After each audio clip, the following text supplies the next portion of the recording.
Hello everyone and welcome to our webinar today titled Humanitarian Innovation, Move Fast and Break Things. I'm your host today, Sam Unsworth. And this is the second in our three-part series, People, Policy and Innovation, Humanitarian Energy from Theory to Practice. And our session today is about innovation, as mentioned, and we're thankful to be hosting it in partnership with Bbox. Bbox designs, manufactures, distributes and finances decentralized energy solutions. And they've got a business model working across physical and digital technology and partnerships. And they've got operations in 10 African and Asian countries. And we're actually lucky enough today to have Joanne K. Banda from Bbox, and we'll be hearing from her later. So just perhaps a very quick introduction to me. So I'm a PhD researcher at Chalmers University, and I've got a particular focus on how innovation understandings travel between the global south and north. And my PhD is linked to a research partnership between Chalmers and the University of Rwanda. But previously I was working as a researcher at LSE on how decarbonisation policy can direct innovation and investment. And before that, as an energy consultant on large-scale energy access programs. And this is really where I got a very small amount of experience and interest in the humanitarian energy sector, working as a consultant for UNHCR. And I had some limited experiences of the systemic challenges, constraints, and pitfalls of trying to do something that might be considered innovative. Perhaps pushing for longer term interventions in short run funding cycles, and I guess exploring questions such as who innovates. But today I'm really just here to listen and learn. We're lucky enough to be joined by a fantastic panel of knowledgeable colleagues with a wealth of experience. And our hope is really to move from a broad discussion of what we actually mean by innovation in humanitarian energy contexts through to some much more practical thoughts and guidance for those who might be working on energy innovation. So before we begin, just some house rules. So if I could have the next slide, please. Thank you. All pretty standard stuff, as we've all been living on Zoom for the last year and a half now, but yeah, please mute yourself. We are recording, hopefully you already had that notification. And if you send the questions into the Zoom chat, I believe Hajar is managing that, and hopefully we can cover some of those following the panel discussion. And please do follow us on Twitter and pipe up. Good to have some traffic there. Thank you. And also, if you do have any technical difficulties, please just let us know and hopefully we can help out. So now for the schedule, this is the schedule for today. We'll start the session actually with a slightly more informal coffee morning, as we're calling it, really to get to know the panelists that we have, and then also to the rest of you out there in the audience to share what you do and why you're interested in this discussion. And we'll be setting up 3 breakout rooms to facilitate this. And then we'll jump into a short introductory talk by Dr. Jonathan Nixon about the HEED project, that's Humanitarian Engineering and Energy for Displacement. And then following that, we'll dive into our panel discussion. I'll introduce each of the panelists, and then hopefully we can get some really rich debate around how we push the boundaries of the humanitarian energy sector to consider innovation both more carefully, but also more practically. And again, come to some practical guidance. Okay, so I think we are good to move on to the introductory breakout rooms. So you should all be assigned to a room, and we've got some introductory questions. So yeah, please just enjoy the next 20 minutes or so to get to know each other and set the scene for the panel debate. Thank you. Thank you, everybody. Hopefully you had some really nice discussions there. We had a really, really interesting discussion in our breakout room around, whether innovation emerges from within the context which actors aim to offer benefits to, but also a lot of care about using terms like innovation that have perhaps been developed elsewhere, and how that might frame the problem which is trying to be tackled. So now we're actually going to move into the second part of our webinar, and I'd like to first of all introduce Dr. Jonathan Nixon, who's going to tell us a bit more about the work being undertaken by the Humanitarian Engineering and Energy for Displacement project and how they think about innovation. Jonathan is the Associate Head of the School of Mechanical, Aerospace and Automotive Engineering at Coventry University. Jonathan, please. Hi everyone, and thank you very much, Sam, for that kind introduction. I was the co-investigator on the HEED project, along with Heaven and with Elena Gara leading the HEED project from Coventry University. So I very much came into this project, obviously as an engineer, and therefore technical innovations were at the forefront of my mind coming into this, thinking what could we do to make innovations where we could improve these technologies to better meet the needs of the communities. How could we make them meet energy needs in new ways? But I quite quickly learned, we've got to be thinking about social innovations, financial innovations, responsible innovations here alongside that. And I'll touch upon that more in a moment. But for those of you who aren't perhaps as familiar with the HEED project, we did a number of energy interventions, which was one of the main parts of the project that I was involved in. And that included a solar battery microgrid for two nurseries and a sheltered playground at Kagemi refugee camp. We also had some regular and some smart solar street lights across Kagemi camp, also in Rwanda, and then also a solar system for a community hall in Nibahevki camp in Rwanda. We also had the same sorts of street lights in a camp in, a displaced settlement, an internally displaced settlement in Nepal, which you can see on the screen here. So whilst I was more involved in those systems, we did also have a whole range of other activities taking place, including monitoring of cook stoves and also monitoring of solar lanterns as well. And so when we're thinking about technical innovations, we were thinking about how would we sort of collect data and meet one of the main major needs of the community, which is understanding energy needs of these communities better and having data on that and evidence to back up some of the things that we thought we knew what was happening in the camps. And also, when we were designing and coming up with these systems, we were thinking, well, how are we going to work with these communities to do this? And so this required the social innovations about how we might co-create or co-design these systems with the communities. But something for me that really struck me was that actually these innovations didn't need to stop at this point. It was actually after we had deployed these systems, how would we continue to innovate in terms of how would we continue to work with these communities long after these systems have been deployed, to continue to be able to better understand the data that we were getting, and actually how do you go and align what your community engagement is telling you and what the data is telling you? How do you match that up together? How do we go and have these systems being financed long into the future so that they survive for a long time and to make them more sustainable? And that required, like I say, financial innovations. And whilst we were thinking about how are these going to be managed and governed, but that process took a lot longer than we were thinking, and it is still an area which requires a lot of innovations, I believe.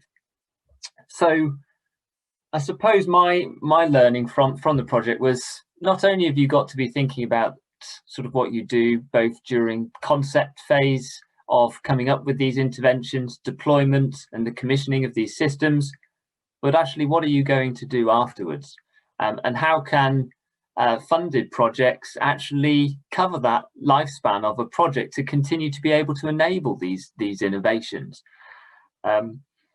So I'm really interested to hear everybody's thoughts about these different areas of innovations which span well beyond technical innovations, which was certainly where my mind was focused at the beginning of the project, but I find myself not focusing on that area now, and now that we've come to the end of the project.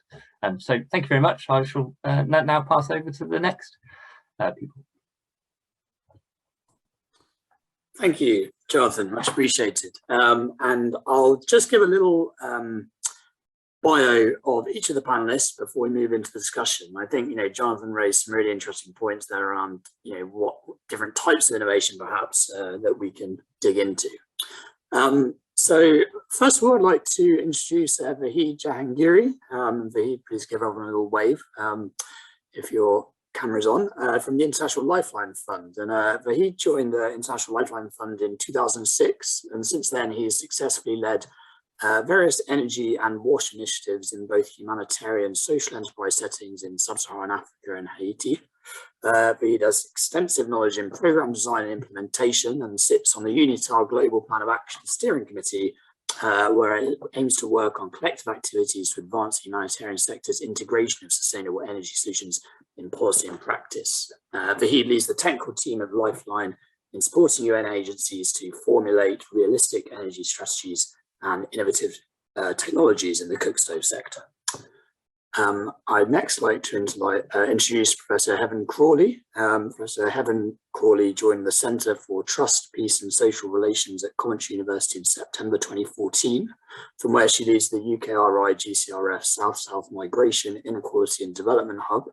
Heaven has got more than 25 years of experience of undertaking research on international migration in a range of institutional settings.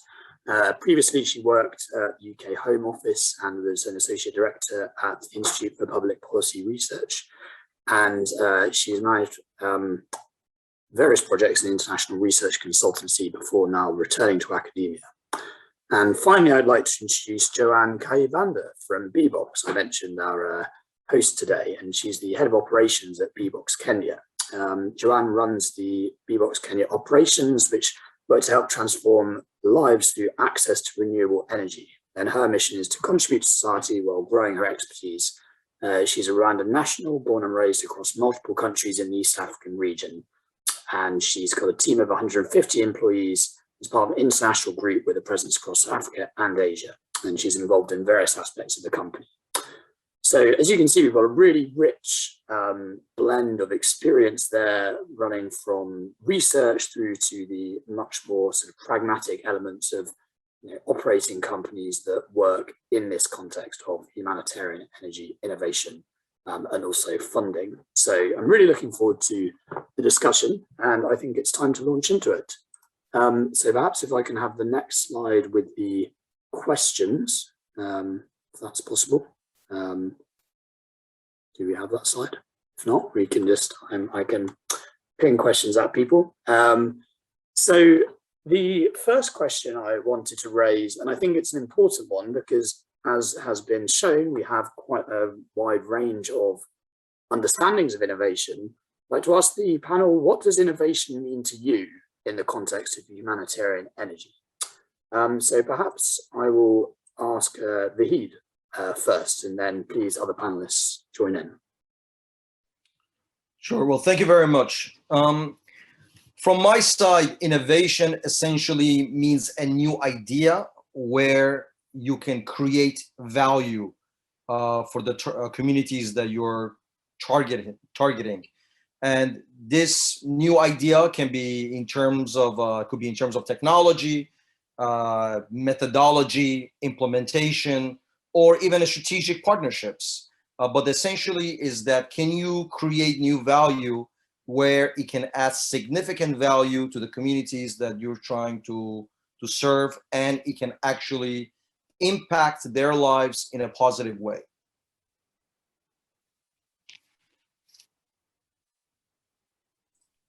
Thank you, Vahid. That was a very concise definition. So perhaps, Joanne, your reflections on what innovation means to you.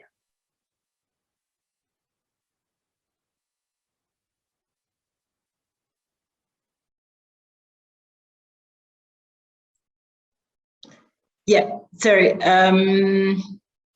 Yeah, I think for me, innovation is quite wide. I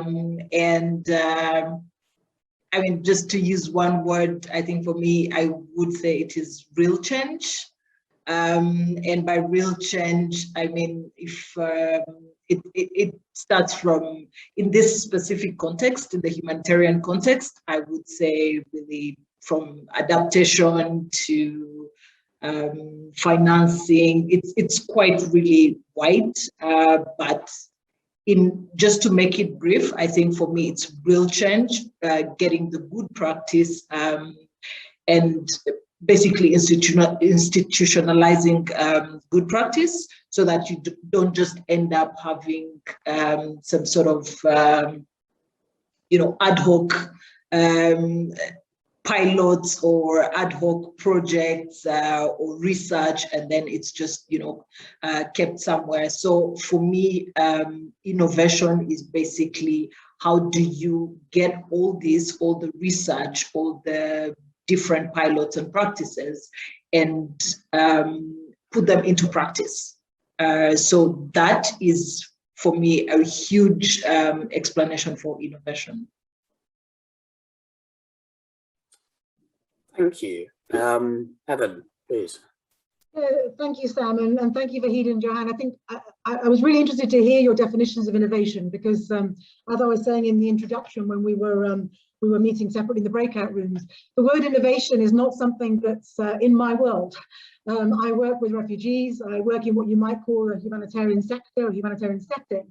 And yet I think there are these very distinct silos in how we work and how we conceptualize and understand change of various kinds. So I really like Vahid's definition of innovation as being about other kinds of innovation. Often, in my experience, innovation tends to be reduced to the technological, but of course, there are many other social, political, cultural, community innovations that are equally, if not more, important. And I think Joanna's point's really important in terms of the kind of the transformation, if that's what we're calling it, having some longevity and being really embedded in these broader structural contexts within which we're working. So I suppose in response to your question, Sam, about what do we understand by innovation in a humanitarian energy context, I've never really thought about innovation, because it's not in the refugee sector, or certainly in the refugee protection sector, which is where I would say I'm more located. It's not a word that's prevalent. We tend to talk about entrepreneurship, but we talk about entrepreneurship in relation to refugees themselves, rather than being a sort of relationship between necessarily the internal and the external. And I think in that context, I would maybe just say a few more things about this notion of humanitarian energy, because, when I started working with Eleanor and with others, and Jonathan, others in the HEAT project, I'm very much from a social science background, very much interested in relationships between refugees, within refugee communities, and the way in which refugees and other displaced communities are positioned by their own governments, by the international community and others. And I think it's really important when we think about humanitarian settings that we understand them to be very different from one another, because those contextual differences are critical. And I think one of the problems with, in my experience, and it is very limited, but my concern about the way in which this notion of humanitarian energy is conceived, it is often focusing on particular kinds of communities, particular groups of communities who are perhaps more accessible, more identifiable. And in the context of refuginess, that's important, because most refugees don't live in camps, and yet most of the interventions are in camp setting. Most refugees live in the community alongside other people who are poor, often, who don't have access to energy, who don't have access to other things. So they're not a distinct or separate group. They're part of a broader community. But of course, there are things that differentiate their lack of ability to get access to rights, the way in which they're positioned within the international community. And so some of the things that happen to refugees are not an accident. They are deliberate. Refugees are deliberately marginalized within communities. And so the idea that we can just bring these humanitarian interventions or innovations to these communities, and that they will be equally successful or accessible or applicable, I think is quite problematic, because we know that not to be the case with refugee populations. And I think there's also, because the narratives are so strong, because the political marginalization of refugee communities is so strong, I think there's also a danger that the global narrative, the international discourse, really positions refugees as victims, as being incapable of sort of doing anything for themselves, and therefore needing others to innovate for them. And they become sort of passive recipients often of those innovations. And I think when we move on to the other questions, I know Vahid will have something to say on this, there are real problems with the way in which that relationship between the innovator and the people who are the subject of the innovation, the way in which that's framed and conceptualized. and how it perpetuates those sort of unequal power relations between different communities. So I'll stop there, but as I say, innovation for me is not a word I'm familiar with, and I'm learning more about this humanitarian energy sector, and I have lots of questions about it, really, more than answers. Thank you. Thank you, Evan. Some really interesting thoughts, and I can certainly, from my own research, I think there is some evidence of using innovation as a conceptual framework can lead to that, almost have a sort of disempowering effect on people who are seen as recipients of innovations, and I think that's something we need to be very careful with. Vahid and Joanna, it's interesting, both of you kind of working on humanitarian energy projects, or projects which we might define as humanitarian energy. I'm just interested, before we move on, is innovation a term that you work with on a day-to-day basis? Are we talking here about something that's tangible, and we're like, yes, working on innovation, or does it still feel like perhaps, a discussion for a seminar rather than practice? I know that's a bit off piece, but I'm interested on your reflections given what Heaven just shared.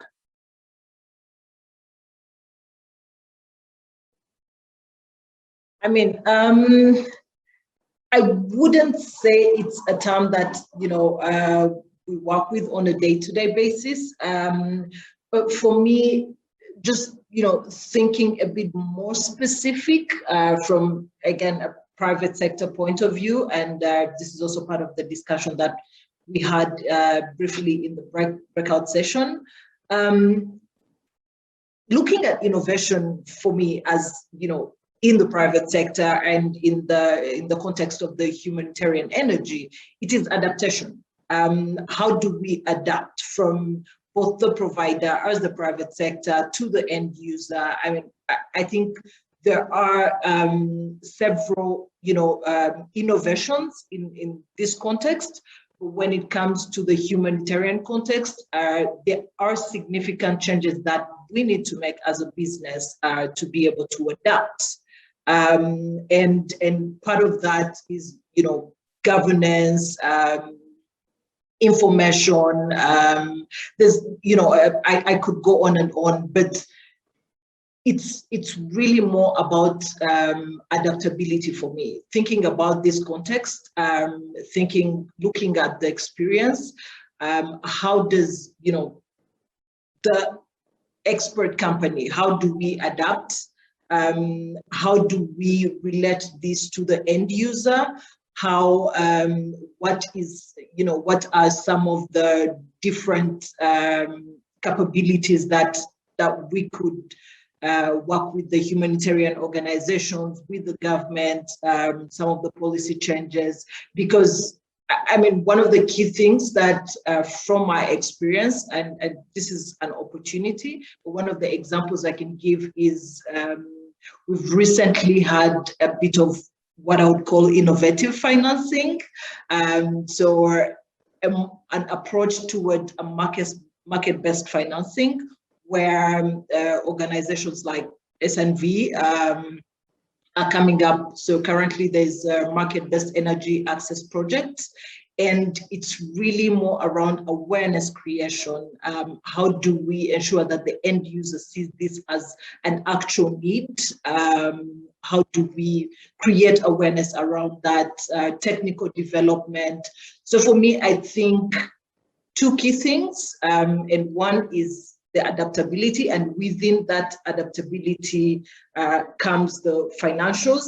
It's not just about creating grants and creating result-based financing, but more around private-public financing, market-based financing, because there's a lot of opportunities there.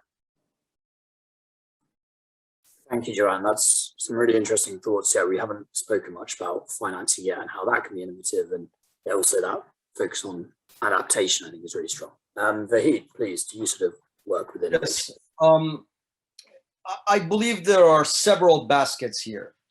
Let's say, in our world, if we are, let's say, focusing on the technology aspect, we don't necessarily use the word innovation, because our methodology in introducing new technology is more community-centered design, not even humanitarian-centered design, which there's a lot of obsession with that. This is our methodology of work, because we believe when you're dealing, especially with cook stoves, that is connected to food, and food and preparation of food is one of the most intimate things that you do as a human being. We do everything around food. Food is culture, food is identity, food is memory. We do everything around food. So we have learned that if we want to be, let's just say, innovative, we need to do this with the community. Therefore, we can increase the chances of success. And again, as I said earlier, we are creating new value. That's what we are focused on. Now, most recently, we were in Burundi in creating a country energy strategy for World Food Program for the next 3-5 years, targeting the returnees, which are, these are the Burundis that are coming back from various refugee camps across, let's say, Tanzania or elsewhere, refugee communities, which are like mainly the Congolese in Burundi, and of course, the vulnerable communities. And where WFP wanted us to look is that where energy links to all of their programs based on their mandate in the country. Now, in this case, I would say we were also, again, just to answer your question directly, we were not necessarily using innovation, but the way we were framing this was that where can we find opportunities in order to, let's say, create, again, significant value for WFP programs, or essentially for the community. So for example, is introducing a solar mill in the value chain for the smallholder communities is going to have significant value. Now, somebody may say, wow, you are so innovative to think about this. Well, we don't. But so I guess we're looking at it from an opportunity point of view, not so much from the word terminology innovation. However, let's say the people who are not directly working in these kind of settings, they're not implementers, they have not worked in refugee areas. I'm talking implementation experience, not just for a small pilot. Then there is a mindset, suddenly we can have innovation A, B, C, and D. But that's a different world on its own. It's not so much, it's a different subject. But anyway, I hope I answer your question. Thank you. Those were both really excellent and insightful responses. And I think the immediate thing that jumps out to me is, yeah, we might have this seminar framed around innovation, but that doesn't always reflect the work and way people are actually thinking about stuff that could be considered innovation. So I think that's a useful takeaway. Could I just briefly come back on that as well? Because I think the points that particularly Vahid was making about food are really important. That it's almost as if when we talk about innovation, I'm just listening to the conversation here, it's like, it's only good if it's innovative. It can be very good without necessarily being different. It may just be done in a different way. It doesn't have to be new in order to be important. And I say this partly, and we had a lot of experience in the HEAD project in terms of the cook stove issue, and this kind of desire to change things or improve things, be innovative, when in actual fact, until you know what it is that people want and need, you can't design anything that's useful or going to be used. So it doesn't, there seems to have been, I think, just thinking about it, there seems to have been something attached in the way of value to the word innovative, which somehow makes it better or perceived to be better than something that may be actually a long-standing way of doing things, but could be improved or changed in some way to reflect a particular need or changed set of circumstances. It doesn't have to be new in that sense. But maybe that's maybe my understanding of the word innovative. I sort of assume just because it's used colloquially in that way, but that's how it's applied in this setting. Yeah, I think that's a really good point to make in the sort of the normative characteristics of innovation. And yeah, like there's some very interesting research that's been done about that, around the fetishization almost of novelty, and then thinking about, is that what we should be thinking about in these contexts. I'm just seeing from Wafa, neophilia is a word that apparently has been used to describe it. Thank you, Wafa. Okay, so I mean, perhaps in relation to this, and I think it's a good lead in, given what we've just discussed about how you might think about innovation. I'm very interested in the panelists' views on the risks and opportunities you might see in working on innovation related to humanitarian energy. And please do focus exclusively on risks or on opportunities if you so desire. Perhaps, Joanne, please, your thoughts. Yeah, thanks, Sam. So, I mean, it's a bit difficult to focus on one, but I will try. And at this point, I would focus on more around opportunities. I think, again, speaking from a private sector point of view, we all know, at least every part has a picture around this, and we all know that energy is not really a formal priority. So, and an example is like with the operations we have in Kakuma, it's not just the refugee setting, but also the host community. They have similar challenges. So we definitely have opportunities for innovation, and like Heaven was saying, innovation in this at this point is not just creating new structures or new products or new technologies. It's also linked to what I was saying around adaptability. How do we, as VBOX, for example, adapt our business model to the humanitarian setting? And so for that to happen, there's a couple of opportunities around awareness creation, around data and information, access to that.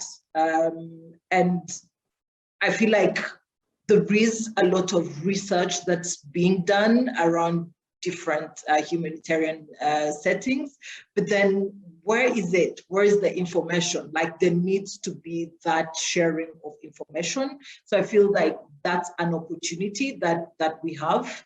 And then also just basically being able to, like I said earlier, sort of institutionalize some of these good practices. An example is when we started our operations in Kakuma, it was a pilot. It was market testing, and so we had a grant to do this market test and just assess the demand and the viability. But after that, then what? There's a couple of risks we have as a business, and so if again we don't have innovations around the financing, then it becomes difficult. I'm not going to take that risk if I have an opportunity elsewhere where there's less risk. So there needs to be, one, sharing of information, awareness, and also looking at opportunities around financing. How do we not just finance every business or every aspect of the business, but then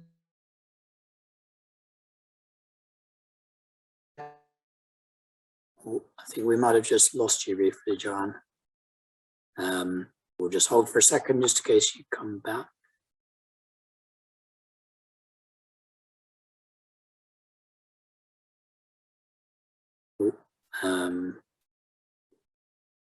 Perhaps we should move on, then we can maybe return to Joanne. Hopefully her internet connection will have improved.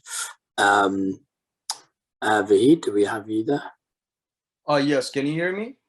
Oh, actually, sorry, Joanne it looks like Joanne's back. Sorry, Vahid, but maybe Joanne, do you want to just briefly finish your point? You cut out. Yeah, at what point did I cut out? It sounded like you were just reiterating your points around the potential innovations around financing. Yeah. So basically, for me, just to reiterate, couple of opportunities: access to better information and research, and the opportunities around different. And I will go back to the innovation term, and innovating around financing opportunities. What are the different financing opportunities that financing potentials that we have. So it's not, it could start with market awareness to capacity building. So a couple of opportunities there I see to public and private sector financing. I'm really excited. We have a current project around from the World Bank in Kenya. So it's a link between World Bank, the government of Kenya, and the private sector to accelerate energy access. So yeah, thinking more around that, I think are, key opportunities that we have. Thank you, Joanne. Some really nice concrete thoughts on, in particular, those innovative financing structures, which, give us something to talk about, which is nice. Sorry, Vahid, I introduced you, then cut you off, but please. It's okay. Well, I guess originally the question was on risks, correct? So it's risks or opportunities, whatever you fancy. Well, there are a lot of risks around innovation in humanitarian settings, and we have seen almost everything, unfortunately. Not that all innovation is bad, no, but I would say some of the risk first is that the idea or the innovator perhaps has not spent enough time to understand who is the user. Is this technology actually going to satisfy the need and is going to create value for the user? So the gap or the failure of understanding actually who is going to use this innovation, again, whether it's a product, a technology, a service, a methodology, a new methodology in your implementation, or in strategic partnership, whatever the case may be, but not understanding actually who is the end user, it's one of the biggest risks in introducing innovation in humanitarian settings. And this also happens in private sector. It's just not humanitarian settings. For example, because I like to give you examples. In the context of Haiti, when the earthquake happened, every single stove producer in the world was in my office. And there happened to be somebody who came with a particular technology, I cannot say any names, and they made an assumption that in Haiti, you could actually make coal pellets and people will use this in a gasifier, and this is going to be a game changer. No one is going to use charcoal anymore, and it's going to be a happy story. It was a complete miscalculation. There's this assumption and reality. So number one risk is that there's a lot of assumptions around the technology from the innovator, but then the reality on the ground is completely different. So what is the risk of this? The risk of this is then when you go out and you push really hard, and let's say you have a lot of money backing you up, what happens is it fails, and the organization on the ground, whoever's on the ground, the community loses trust. We've seen it in Darfur, where we had a huge influx of people coming with all sorts of solutions. And once the community loses trust, that's the end of it. They don't want to hear about another innovation. They're tired of it. They're fatigued for another research or another survey. Then the second risk is, I would say, is when there is actually a good idea, let's just call it a good idea, but then you as the innovator don't have the understanding of how to navigate the humanitarian industry and who you should be partnering to drive that innovation. So let's say Sam has a great idea and actually he can add significant value in a particular, let's just say context. But then if you partner with the wrong person on the ground who may not have either the institutional capacity or the patience or the funding or the logistics or even the relationship with the community, is not going to happen. We also have seen that probably 1,000 times. I'll stop here because I like to give time also for other colleagues, but we can have an entire webinar just on risks. I'll stop here. Thank you.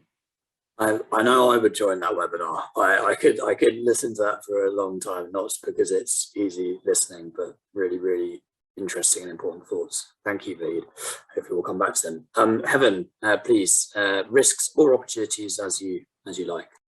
Thanks. I'm interested in who's focusing on risks here and who's focusing on opportunities, because I'm also going to focus on risks, because maybe it's the sort of slightly cynical academic, but it's also seeing what's happening in the reality, because I would completely want to kind of echo the points that Vahid made, because I think the very simplistic assumptions made about what is and isn't possible, what is and isn't appropriate. So often people simply don't engage with the context, not just the political context, and that's a really important context, but also the social context, the cultural context, where people want to eat, how they want to cook their food, who they want to work with, who they hang out with. These are really critical things to understand, and they are so different in every setting. Every single setting, not surprisingly, offers up different things, and so often these innovations, these good ideas turn out not to be very good ideas when you actually try and implement them in the field. And I think, aside from the political context, and I think this is very important, I mean, let's be frank about this. I mean, you just have to spend some time in the camps in Rwanda. You know that, you know, there is not a single UNHCR office in those camps that doesn't have electricity, but the people living in the camps don't have electricity. This is not about, is there electricity going to the camps? It's about who has the right to access that electricity. And that's not simply an innovation or a, you know, an extension of wires technology. This is about the power dynamics within the camp, as well as between the camp and the broader context. And I think when people go into, even if they go into settings, what tends to happen from a research point of view, in my experience, and you know, to some extent, he is also guilty of this, because things become time limited and they become resource dependent. You go in, you have a couple of weeks, you do your thing, you talk to some people, you have some focus groups, you come out again, and that's kind of your understanding of the context. And that's kind of a good model. I mean, I know of contexts where things have been implemented with even less than that.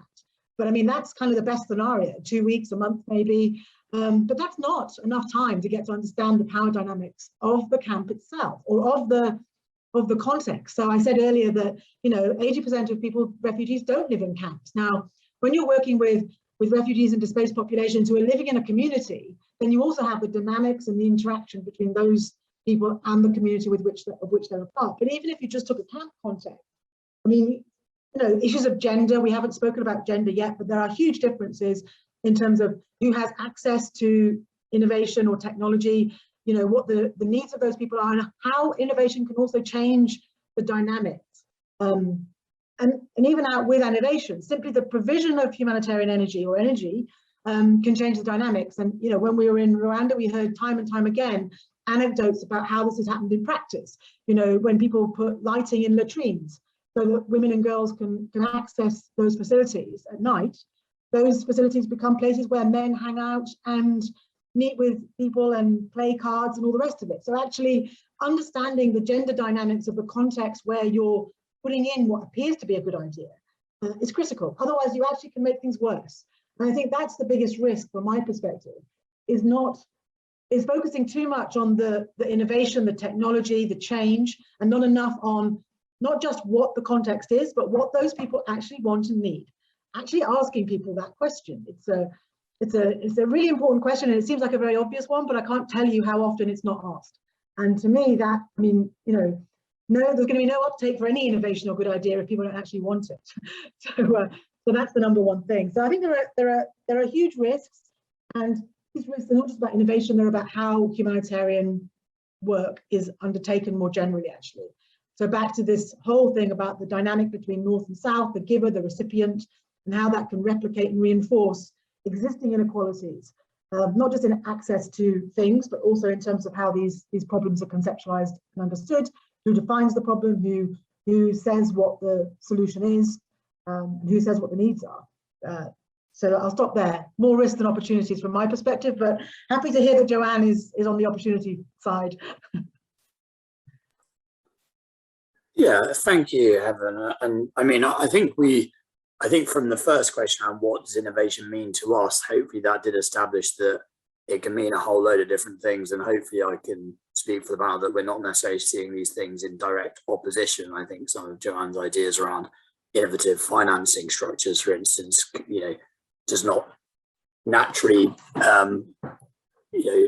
fall victim to all of the risks that have been described, but I think we need to be very careful about these things. And certainly, I mean, from my experience working with UNHCR, I can relate strongly to what Vahid and Heaven shared. You know, I'll put my hands up, and it's partly why I've changed career direction. I think I felt like one of those sort of fly-in consultants who was asked to, you know, frame a problem in a 3-week field trip where I definitely was not qualified to do that. And I think that's no individual person's fault, but the circumstances of a lot of humanitarian work often puts people like me in those situations, and I felt like I shouldn't have been, really.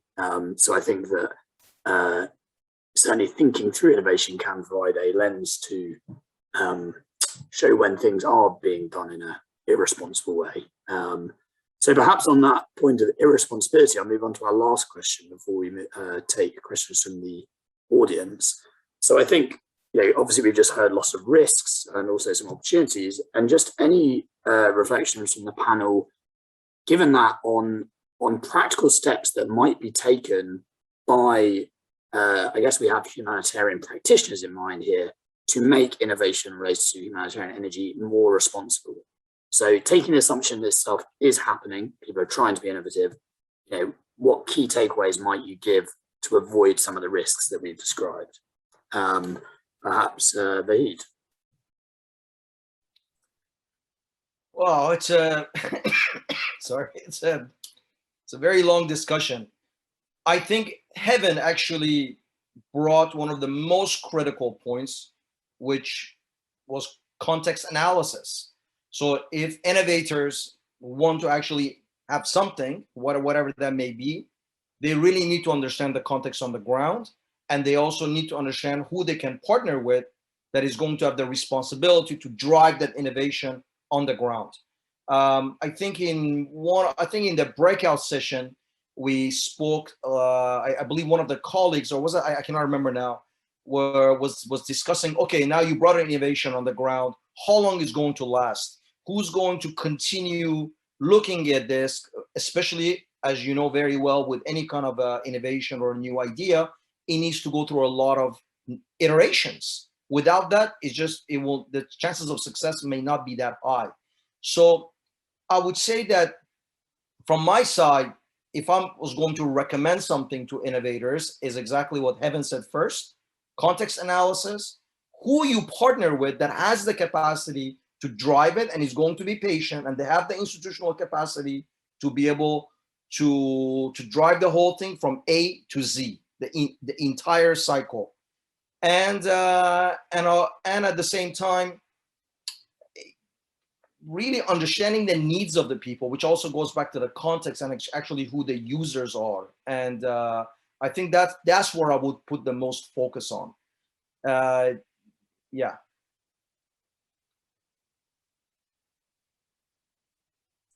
Thank you. Heaven, perhaps? Yeah, it won't surprise you to say that, to hear that I would totally agree with that. Context analysis is really important. And that is not just about understanding the context, it's about how you formulate the problem. Because I think over and over and over again, we see the problem being formulated by people who are not directly involved in that context. And that means not just in my case, obviously I'm working in the refugee area, so I'm talking about one particular group, but a very differentiated group. It's not just about talking to that population, talking to refugees, it's actually about engaging refugees in the process itself. So, you know, otherwise what we're in danger of is simply doing this very extractive process of, you know, we go in, we have a set of questions, we ask the questions, the refugees tell us what we want to hear, because we've asked the questions in the way that we want to frame them, and therein is the sort of problem framing experience. But I mean, if you really listen to people about what the problems are, the thing is that they often have very different priorities than the one that you're tasked to go in and solve. You know, you've been given a certain amount of money for a certain amount of time to solve this problem. Someone's identified this problem, you go in, you talk to people, and they actually aren't interested in that problem, because actually there's another problem that they're much more interested in sorting out. So, you know, so much of this problem defining is part of the issue from my perspective.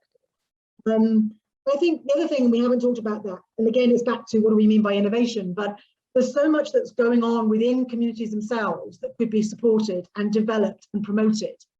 But again, if we don't listen to what those things are that people are doing already, we won't necessarily build on them. So what tends to happen in my experience is we hear about an innovation. I mean, for example, in one of the camps in Rwanda, we heard that a number of young men were basically attaching a light bulb to a non-rechargeable phone battery, essentially. So, you know, they didn't have any solar lanterns, so this is what they're doing. They're putting it in the kitchen, they're taking it to the latrine. And so, but then what happens is that people come in and go, oh, we've got a better solution than that. So rather than building on what's already there, you come up with an alternative that actually might end up being a static lamp, which isn't what's needed for that particular purpose, or a mobile lamp that doesn't help you when you're being static. So really understanding what people have already come up with and trying to build on that rather than simply replace it with something new. And I think there is a danger because people are always looking for things new. There's a sort of, you know, there's also global capitalism that underpins this. It's always good to have new things that are invented. So I think there's a danger of sort of reproducing things unnecessarily. And I suppose finally, I think, you know, and maybe, I don't know whether this is fair necessarily in terms of the HEAT project, but I do think this disconnect that I talked about at the beginning in terms of silos. You know, I work in a sector that is incredibly political, that is really politicized, that's really conscious of and cognizant of the impact of politics around refugee protection, for example. When we come to people who are working in completely different sectors, for example, in the technology sector and engineering, people may not be aware of that context at all. And so we really do need to learn from each other, and people who are in the HEAT project will know that my electronic and engineering knowledge is very small, and therefore I may come up with ideas that are completely useless in that context. So actually between ourselves, we need to have more conversations across sectors so that we understand the different worldviews here, and that we don't go in with either technological solutions that aren't actually doable because we're not technologists in this case, or technological solutions that are absolutely socially and politically inappropriate. So if we don't talk to each other, I don't see how we're going to come up with things that actually work. But more importantly, we don't talk to the people who are the recipients or the drivers of those solutions, then I don't see that that's going to start to change any of these power dynamics. So I'll stop there. Thank you. Thank you, Heaven.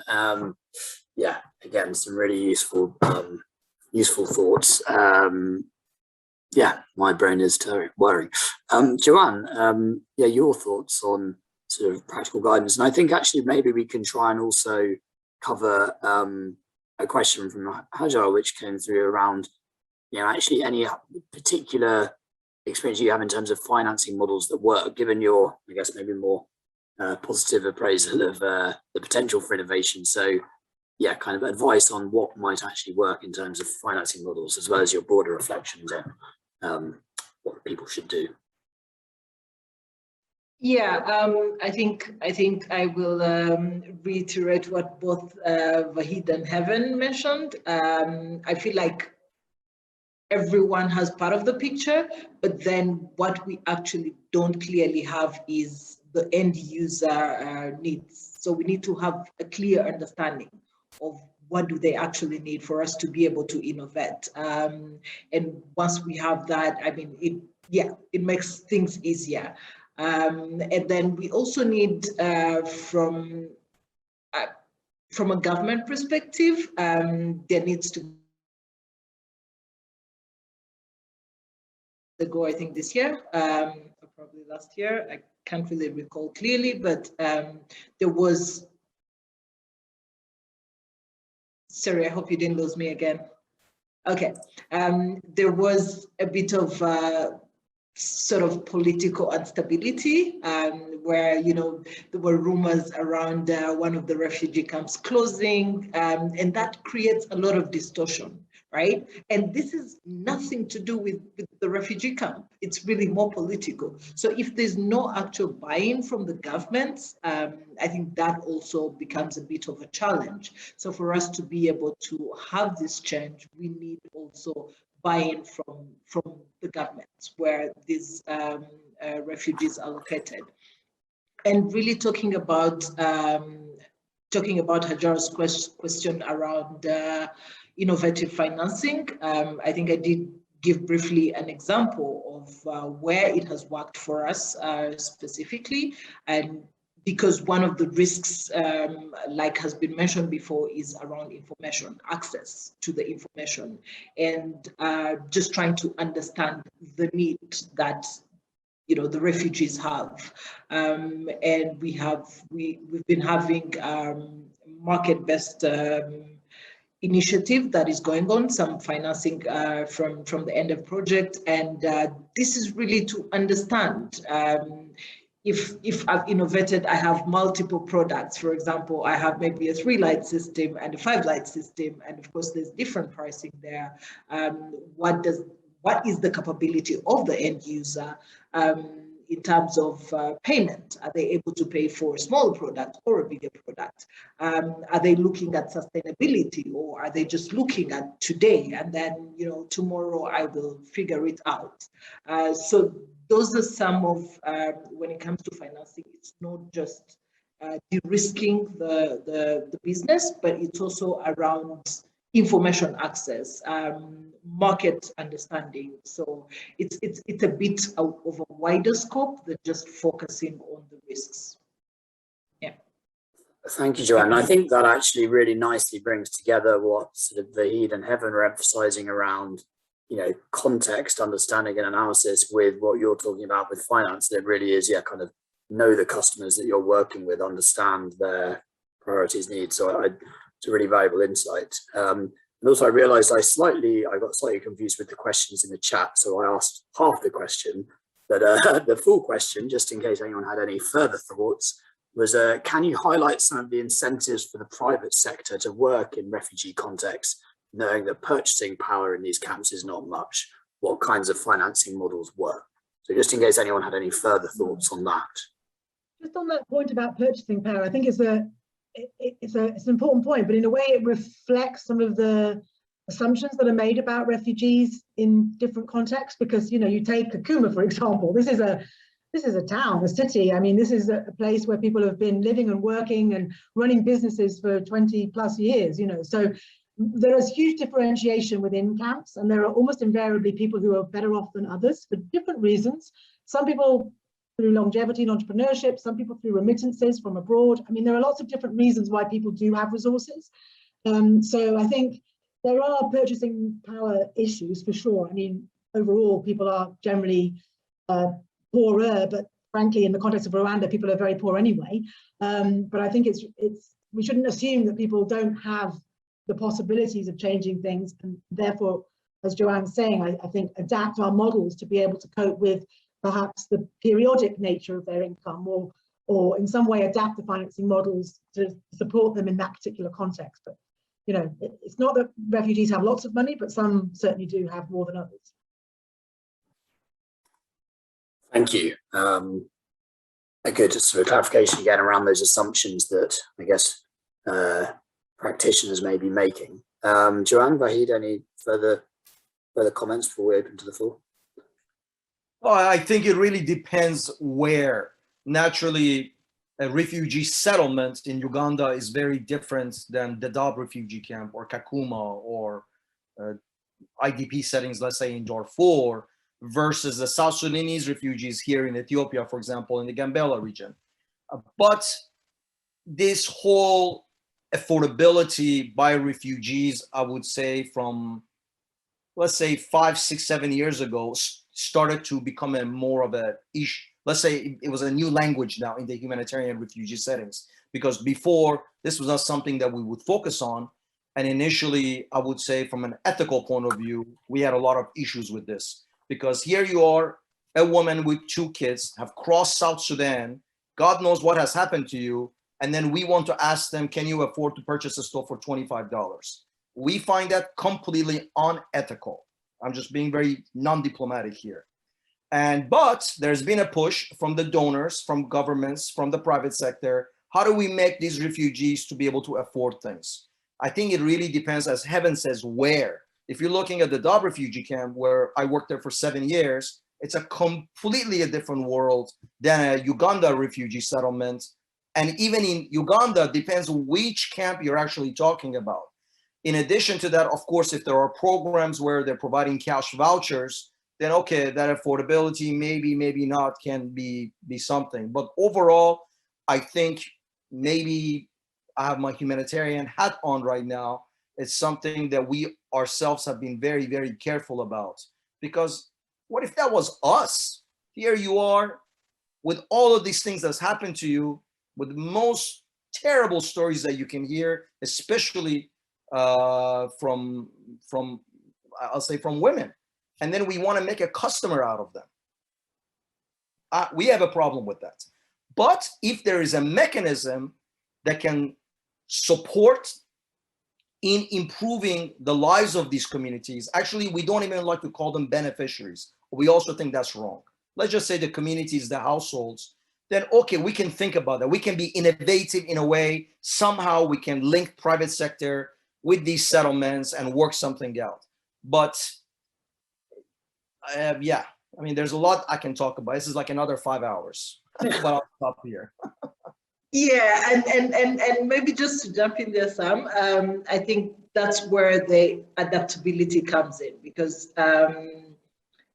if... What do you mean, adaptability? In what way? I mean, in the context of, I have an existing business model, but because I know there is an affordability issue, I need to be able to adapt the business model to that, to the refugee camp. I need to, but if I don't have that information, then it becomes difficult. I don't know what, you know, what their income levels are, or if there are any income levels. Like you're saying, it's totally different across, you know, different camps. So yeah, so it still comes back, I think, to that gap of like understanding the actual needs of the communities, and then being able to innovate around that. Correct, correct. You know, in refugee settings, again, based on where exactly, these households really don't have, they don't have money.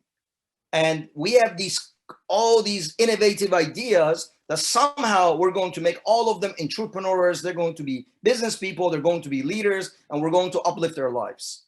Yes, maybe that's true in some cases, but overall it's very, very difficult. I mean, we just did this assessment for the Ethiopian refugees from Tigray in Sudan, where they were in the middle of nowhere. Now, can we go to them and say, well, can you afford now to buy a cook stove for $25?